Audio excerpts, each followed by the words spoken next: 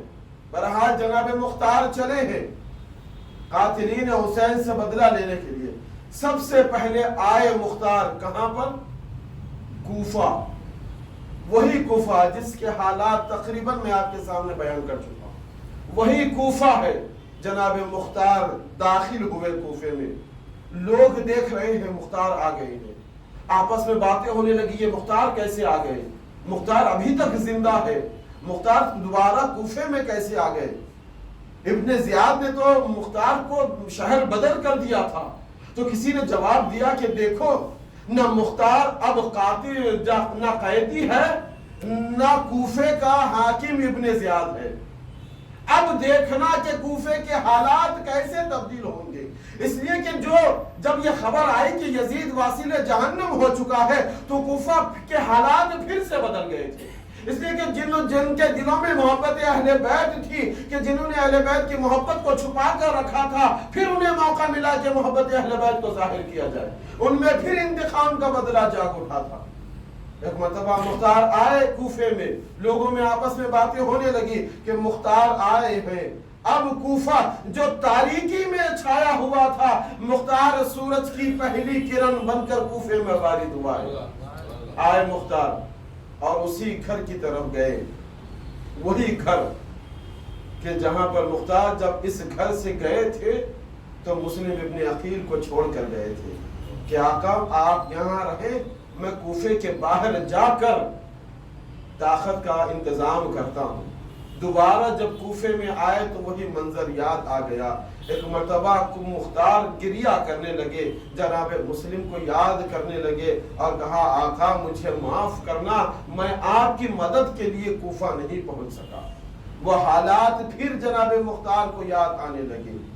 دن گزرتے رہے، جناب مختار نے ان لوگوں کو محمد حنفیہ نے جو خطوط دیے تھے کوفے میں، ان لوگوں کو بلایا اور ان سے یہ کہا کہ دیکھو اب جنگ کی تیاری کی جائے، طاقت کو جمع کیا جائے، اسلحے کو جمع کیا جائے۔ اب یہ جو مختار کے پاس جو پہلے جنگ کے لیے اٹھے تھے اس کا تجربہ تھا، تو لہٰذا مختار نے اب وہ اسکیم بنائی ہے کہ کسی کو خبر نہیں ہونے دے، کہ اندر ہی اندر طاقتیں بھی تیار ہونے لگی، جنگ کے لیے اسلحے بھی تیار ہونے لگے، باہر سے بھی طاقتیں۔ آپ کو یاد ہوگا کہ جب مختار کوفے واپس آ رہے تھے، جب یزدیوں کا قبیلے کے جوانوں کو ساتھ لے کر آ رہے تھے، جب جناب مسلم کی شہادت کی خبر ملی تو یزدیوں کے قبیلے کو بھیج دیا تھا اور یہ ان سے یہ وعدہ لیا تھا کہ میں دوبارہ جب بلاؤں گا تو تم میری مدد کے لیے آؤ گے۔ یہ دوبارہ پھر جناب مختار نے انہیں بلایا کہ تم نے وعدہ کیا تھا کہ تم میری نصرت کرو گے۔ مختار نے انہیں بھی بلا لیا، مختار نے انہیں بھی مدد کے لیے بلایا۔ حالات اتنے تبدیل ہو چکے تھے کوفے کے کہ کوفے کا حاکم بھی بدل چکا تھا۔ ایک مرتبہ کوفے کے حاکم کو یہ خبر ملی کہ مختار آئے ہیں اور یہ طاقت کو جمع کر رہے ہیں اور یہ اعلان ہو رہا ہے کہ دوبارہ حسین کے قاتلن سے مختار بدلہ لینا چاہتے ہیں۔ ایک مرتبہ سپاہیوں کو حکم دیا کہ جاؤ جا کر مختار کو گرفتار کر لو۔ آئے سپاہی جناب مختار کو گرفتار کر کے لے جانے لگے۔ جب چاہنے والوں نے تلواریں میانوں سے نکال لی تو مختار نے اشارہ کیا کہ نہیں، ابھی نہیں، ابھی طاقت کا مظاہرہ نہیں کرنا ہے، ابھی تمہیں صبر کرنا ہے، ابھی طاقت کو جمع کرنا ہے، اسلحے کو جمع کرنا ہے، یہ مجھے قید نہیں کر سکتے۔ اب تو دل اتنا مطمئن ہو چکا ہے، اب تو رسول کا خط بھی ان کے ہاتھوں میں ہے، رسول اللہ یہ کہہ چکے ہیں کہ تمہیں قاتلین حسین سے بدلہ لینا ہے۔ اب جو اطمینان جناب مختار کو ہے کہ یہ مجھے قید تو کر رہے ہیں، مجھے گرفتار تو کر رہے ہیں، لیکن میرا نقصان نہیں کر سکتے۔ یہ کوفے کے حالات تھے۔ آئیں چلیں آپ کو لے چلوں شام، کہ جہاں پر اب حکومتیں بدل چکی ہے۔ اب شام کا حاکم کون ہے؟ مروان۔ یہ مروان یہ کا تعارف آپ جانتے ہیں کہ پیغمبر اکرم کے زمانے میں وہ تھا کہ مروان اور اس کا باپ یہ جب بھی پیغمبر کو دیکھتے تھے تو منہ چڑھایا کرتے تھے، گردن کو موڑ لیا کرتے تھے منہ چھڑا کر۔ تو پیغمبر نے انہیں یہ کہہ کر مدینے سے باہر نکال دیا تھا، دونوں باپ بیٹے کو، کہ یہ گرگٹ ہیں، انہیں دونوں کو مدینے سے باہر نکال دیا گیا۔ آپ یہ جملہ یاد رکھیں، پیغمبر نے کیا کہا؟ یہ گرگٹ ہے، انہیں باہر نکال دیا۔ اب یہی مروان ہے کہ جس نے یزید کو واسل جہنم ہونے کے بعد یزید کی بیوہ سے شادی کر لی اور شام کا حاکم بنا بیٹھا ہے، شام کا حاکم بنا بیٹھا ہے۔ جب اسے یہ خبر ملی کہ مختار کوفے میں فوج جمع کر رہا ہے، ایک مرتبہ خالد ابن یزید، یزید کا ایک بیٹا جو اسی دربار میں حکومتی معاملات میں جب مداخلت کر رہا تھا تو اسے ایک مرتبہ ہمیشہ مروان اسے ڈانٹا کرتا تھا۔ ایک مرتبہ نوبت یہاں تک آ گئی کہ دربار میں جب یعنی میٹنگ ہو رہی تھی کچھ حکومتی معاملات میں تو یہ مداخلت کر رہا ہے، مروان نے اٹھ کر اسے ایک تماچا مار دیا۔ مروان نے یہ اٹھ کر خالد ابن یزید کو تماچا مار دیا اور وہ روتا ہوا چلا گیا۔ ایک مرتبہ جب اپنی ماں کے پاس گیا، جانے کے بعد ماں نے دیکھا کہ رخسار لال ہو چکے ہیں، کہا کہ یہ تمہیں کس نے مارا ہے؟ تو اس نے کہا کہ نئے ابا نے مارا ہے، نئے ابا نے مارا ہے۔ تو یزید کی زوجہ نے کہا، اس کے الفاظ یہ ہیں کہ اچھا اب بوڑھے کی اتنی نوبت آ گئی ہے کہ اس نے میرے بیٹے پر ہاتھ اٹھایا، آج رات بتایا جائے گا اس کا حشر کیا کیا جائے گا۔ جب مروان آ کر اپنے بستر پر لیٹا تو اس کے منہ پر تکیہ رکھ دیا گیا اور لحافیں ڈال کر کنیزوں سے کہا کہ آؤ اس کے اوپر بیٹھ جاؤ۔ اب آپ جانتے ہیں کہ اس کے بعد اس کا حشر کیا ہوا، کنیزیں ہیں کہ جو لحاف کے اوپر آ کر بیٹھ گئی۔ اب اس کے بعد روایت یہ کہہ رہی ہے کہ جب لحاف کو ہٹایا گیا تو ہونا کیا چاہیے تھا کہ مرا ہوا بوڑھا پایا جانا چاہیے تھا، لیکن جب لحاف کو ہٹایا گیا تو ایک مرا ہوا گرگٹ پایا گیا۔ ایک صلوات پڑھ دے محمد۔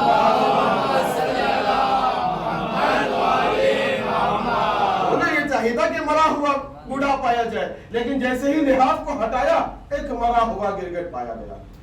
یہ حاکم ہے، اس وقت کا حاکم تھا۔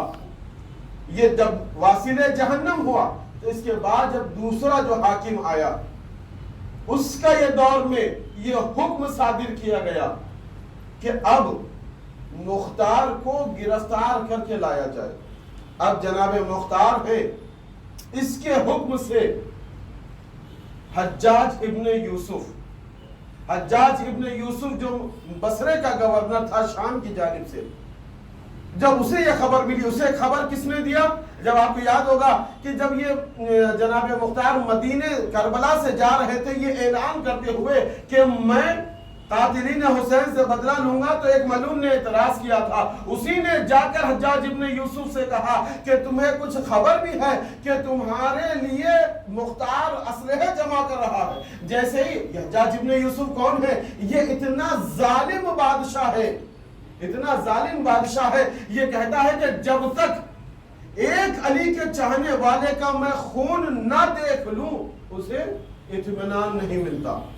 اتنا خوف اس کا مومنین کے دلوں میں تھا کہ جب کسی علی کے چاہنے والے کو حجاج ابن یوسف کے دربار میں طلب کیا جاتا تو وہ کپڑوں کے اندر کفن پہن کر جایا کرتے تھے، اس لیے کہ انہیں پتا ہوتا کہ اب جب حجاج نے بلایا ہے تو ہمیں زندہ واپس آنا نہیں ہے۔ یہ اتنا بڑا ظالم ہے۔ جب اسے پتا چلا کہ مختار نے خروج کا ارادہ کیا ہے تو ایک مرتبہ جناب مختار کو گرفتار کر کے یہاں لایا گیا۔ اب آپ دیکھیں حجاج ابن یوسف کا دربار ہے اور جناب مختار ہے۔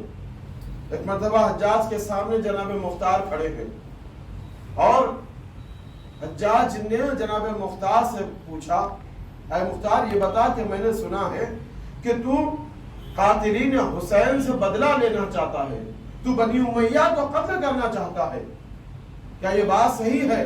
تو جناب مختار نے کہا کہ نہیں، تو نے غلط سنا ہے، میں یہ اعلان کرتا نہیں پھر رہا کہ میں قاتلین حسین سے بدلہ لے رہا ہوں، نہیں تو نے غلط سنا ہے، مجھے پیدا ہی اسی لیے کیا گیا کہ میں قاتل امام حسین سے بدلہ لے رہا ہوں۔ جیسے ہی جب حجاج نے یہ جملہ سنا اب غضب اور اس پر طاری ہوا، کہا کہ اے مختار تو میرے دربار میں کھڑا ہے، میرا ایک اشارہ تیرے سر و تن میں جدائی ہو جائے گی۔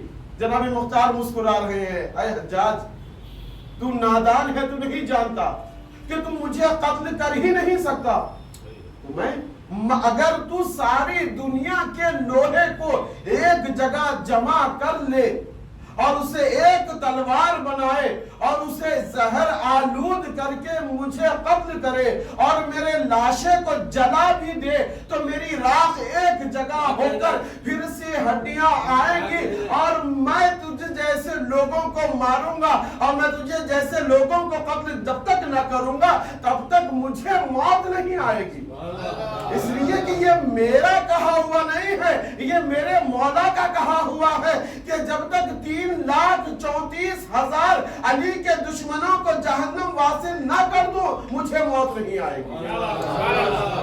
یہ اطمینان جناب مختار کا ابن زیاد نے جب دیکھا کہا اچھا تجھے اتنا یقین ہے، ابھی ایک مرتبہ زندان اس کو حکم دیا اپنے سپاہی کو کہ آ کر اسی دربار میں مختار کے سر و تن میں جدائی کر دے۔ ایک مرتبہ وہ جلاد آگے بڑھا، 2 قدم آگے بڑھا اور اس کے بعد وہ ادھر ادھر دیکھنے لگا۔ حجاج ابن یوسف نے پوچھا کہ کیا ہوا؟ کہا کہ آقا میری تلوار تو اسلحہ خانے میں ہے اور اس کی چابی گم ہو چکی ہے، میں اس کی چابی ڈھونڈ رہا ہوں۔ ایک مرتبہ جناب مختار نے کہا کہ کیوں اپنے آپ کو ذلیل کر رہا ہے، میں تجھے کہہ چکا ہوں کہ مجھے موت نہیں آنے والی ہے۔ جیسے اس نے کہا تو ایک مرتبہ دربان سے کہا کہ تو آگے بڑھ اور اسے قتل کر دے۔ ابھی تلوار چلا اور مختار کے تن و سر میں جدائی کر دے۔ اس نے اپنی تلوار کو نکالا، روایت یہ کہتی ہے کہ چند قدم چلا ہی تھا کہ پروردگار عالم نے نیند کو اس کے اوپر مسلط کر دیا۔ وہ نیند کے جھونکے میں آ کر قالین سے پیر ٹکرایا اور وہ زمین پر اس حالت میں گرا کہ اسی کی تلوار اس کے شکم میں داخل ہو کر پشت نکل گئی۔ پھر جناب مختار نے دیکھا حجاج ابن یوسف کو اور یہ جملہ کہا، اے حجاج کیوں اپنے آپ کو ذلیل کر رہا ہے، کیوں اپنے آپ کو ذلیل کر رہا ہے؟ پھر اس مرتبہ اور غضبناک ہوا، ایک مرتبہ اپنے غلام سے کہا کہ تم آگے بڑھو اور اس کے تن و سن میں جدائی کر دو، اب مجھے یہ برداشت نہیں ہو رہا ہے، اب میں چاہتا ہوں کہ دربار میں مختار کا خون گر جائے اور یہ اس کے تن و سن میں جدائی ہو جائے۔ ایک مرتبہ غلام آگے بڑھا تو دربار میں کھڑے ہوئے لوگوں نے دیکھا چند قدم چلنے کے بعد وہ تڑپ رہا ہے زمین پر اور تڑپ تڑپ کر دنیا سے چلا گیا۔ لوگوں نے دیکھا تو اس کے قدموں کے پاس سے ایک کالا بچھو گزر رہا تھا کہ بچھو نے اسے ڈنک ماری اور اتنا زہر آلود بچھو تھا کہ فوراً اثر کر گیا۔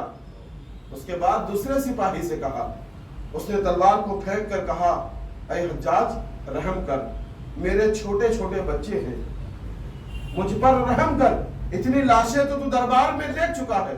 ابھی بھی مختار یہی کہہ رہے ہیں، اے حجاج ابن یوسف کیوں اپنے آپ کو ذلیل کر رہا ہے؟ یہ کسی عام آدمی کا کہا ہوا نہیں ہے، یہ میرے مولا کا ہے، میرے مولا کا جملہ میری حفاظت کر رہا ہے۔ تو مجھے قتل کر ہی نہیں سکتا، تو مجھے قتل نہیں کر سکتا، تو مجھے مار نہیں سکتا، باز آ جا۔ اگر اتنا ہی مجھے مارنے کا شوق ہے تو خود تلوار لے کر کیوں نہیں آ جاتا؟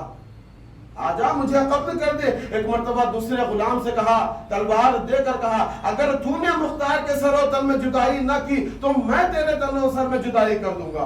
ایک مرتبہ وہ غلام آگے بڑھا، مختار کے بالوں میں ہاتھ ڈال کر ایک مقام پر لے کر آیا اور رکوع کی حالت میں جناب مختار کو جھکا دیا۔ رکوع کی حالت میں جناب مختار کو جھکایا۔ جناب مختار ہے کہ جو سر اٹھا کر ابن زیاد کی طرف دیکھ کر مسکرا رہے ہیں، حجاج ابن یوسف کی طرف دیکھ کر مسکرا رہے ہیں۔